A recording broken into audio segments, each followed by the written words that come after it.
भएको बेरोजगारीको समस्याले गर्दा हामी जस्तो युवाहरू विदेशिनु सिवाय अरू कुनै बाटो छैन बुवा। बुढाबुढी, रागा रोगी, अशक्त बाहेक कोही पनि रहला जस्तो छैन कान्छ।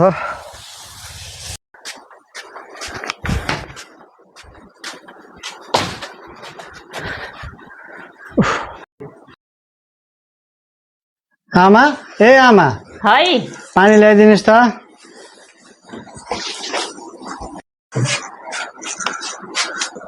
ए छोरा आइपुगिसक्यो, ल हजुर। पानी खाऊ। हस् बुवा खै त आमा? खेतमा जानु भएको छ।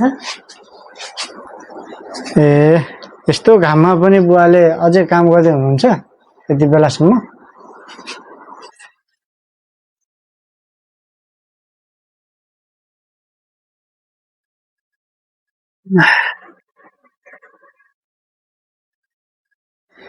ए त्यसो भए म पनि बारीमा यसो बुवालाई सहयोग गर्न जानु पर्यो क्यारे। हुन्छ नि त बाबु, बारीमा जाँदाखेरि बुवालाई नि पानी लिएर जाऊ है। ल आमा ल।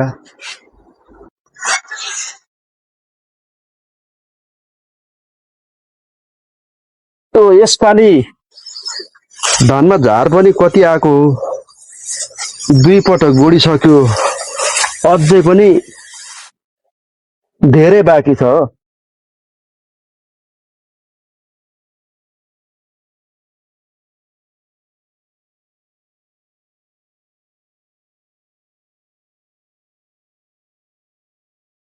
बुवा घाम भएन, बसौँ शीतलमा बसेर पानी खाउँ ल। ए छोरो, आज तिमी आफै आएको पानी लिएर? यस्तो घाम छ, ल्याउ न, पानी त खानुपर्छ।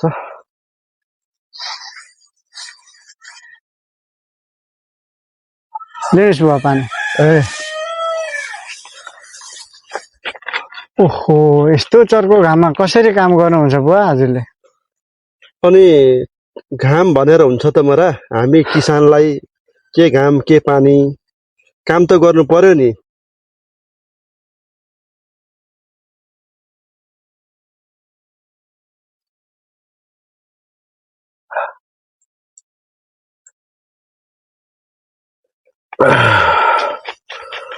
अनि छोरा, हजुर आज तिम्रो अन्तर्वार्ता भन्थ्यो, के भयो र?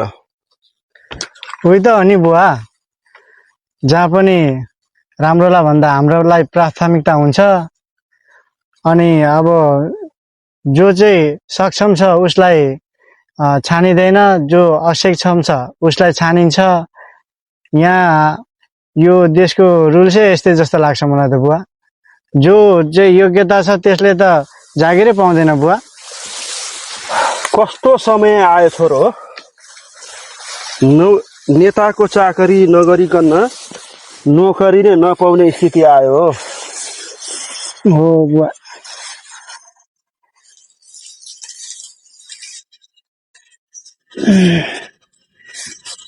अब त विदेशतिर पो जाने निर्णय गर्दैछु त बुवा म।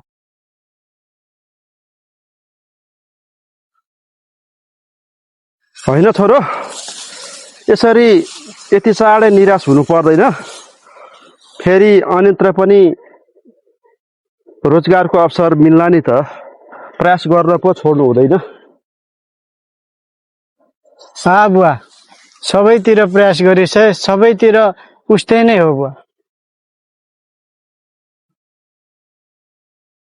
छोरो, जागिरै गर्नुपर्छ भन्ने छैन नि त।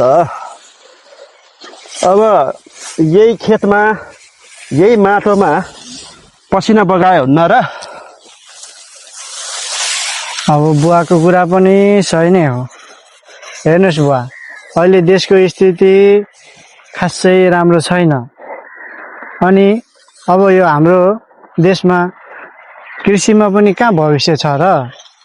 अब भनेको बेला खादमूल पाउँदैन, बिउ बिछाउ पाउँदैन। अनि बल्ल तल हामी किसानले उत्पादन गर्यो, उत्पादित वस्तुको सही मूल्य पाउँदैन। अनि यसमा सम्बन्धित निकायको कुनै ध्यानकर्षण नै हुँदैन बुवा। हो,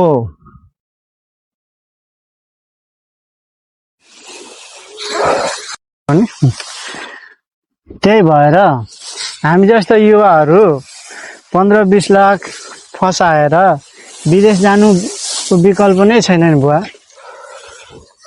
हेर छोरा, तेरो हजुरबुवाले पनि यही माटोमा आफ्नो जीवन बिताए। अब मैले पनि यो आधा उमेरभन्दा बढ्ता भइसक्यो। अब डाँडापारीको घाम जत्तिकै भइसकेको छ।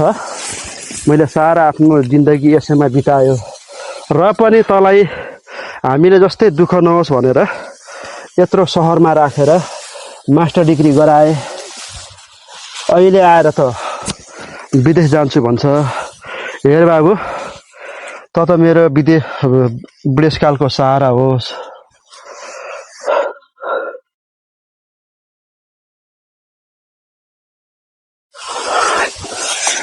त्यही त हो नि बुवा। अहिलेको बढ्दो महँगी, आधुनिक जीवनशैली र देशमा बढ्दै गएको बेरोजगारीको समस्याले गर्दा हामी जस्तो युवाहरू विदेश हिँड्नु सिवाय अरू कुनै बाटो छैन बुवा। अब त जस्तो यति धेरै पढाइ लेखेको केटोले विदेशी कुरा गर्छ बाबु। अब त यो देशमा बुढाबुढी, रागा रोगी, अशक्त बाहेक कोही पनि रहला जस्तो छैन कान्छ। अब त्यसमा पनि त विदेश गइसकेपछि नफर्किने होला। होइन बुवा, अब 5-10 वर्ष विदेशमा परिश्रम गरेर म देशै फर्किहाल्छु नि। आफ्नै देशको माया छ नि मलाई नै। अब भन्न त बाबु सबैले यस्तै भनेर विदेश जान्छ अनि उतैको जीवनशैलीमा रमाउन थाल्छ। त्यसपछि यतातिर बुढो भएको आमा बुवालाई बिर्सिन्छ अनि अस्पतालको बेडमा जीवन र मरणको अवस्थामा छोरा छोरा भनेर कति छटपटाइरहेको अहिले देखिरहन्छ। त्यसो होइन बुवा, अरू जस्तो होइन। म 5-10 वर्ष विदेश परिश्रमपछि म आइहाल्छु नि। जाउँ बुवा, यस्तो घाम छ, यस्तो घाममा काम गऱ्यो भने फेरि अर्को बिमारी होइन्छ। हुन्छ नि बाबु, हुन्छ, जाउँ।